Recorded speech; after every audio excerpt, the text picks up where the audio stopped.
Okay, in this video, we are going to be adding probabilities. Adding probabilities, eventually we need to understand how we can get all the way down to the probability of one occurrence of a probability or the other occurrence of a probability. So there's a couple of things that you need to do in order to find those. And that's first, we need to find the probability of the first event happening, the probability of the second event happening, which is just basic probability. So these two are just basic, basic, basic. And then when we're trying to find the probability of one event happening and the other event happening at the same time, we want to basically add those two probabilities. So the probability of Y we would need to find here, and then add the probability of D to get this answer. However, the probability of one event happening or the other one means that we're going to have to take the probability of one event, add the probability of the other event happening, and then subtract the probability of the one the probability, I'm writing this incorrectly, subtract the probability of the one plus the other happening, which is what we got in the third step. So let's do this problem here. A local gym offers its members the opportunity to choose between two fitness classes, yoga and dance.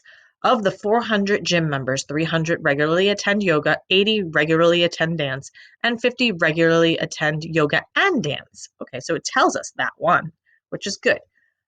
Usually you have to figure that out on your own. Using this information, answer each of the following questions. Let Y be the event of randomly selecting a gym members attending yoga. So Y is for yoga, and D, I'm assuming, is for dance. Yes, attends dance. So what is the probability of Y, of yoga? What is the probability of gym member attending yoga? So the gym members attending yoga is 300 out of the 400. So this would be 300 out of the 400. So let's plug that in here.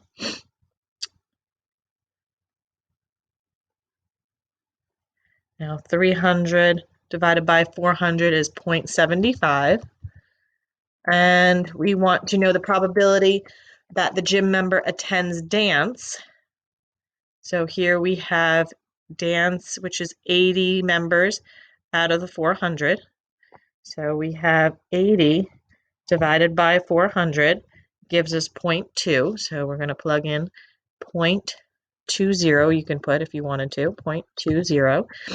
And the probability of Y and D, we know that 50 regularly attend yoga and dance. So that would be 50 out of 400, right? So 50 divided by 400 equals 0.125. 0.125. So now we're going to have to find the probability of yoga or dance.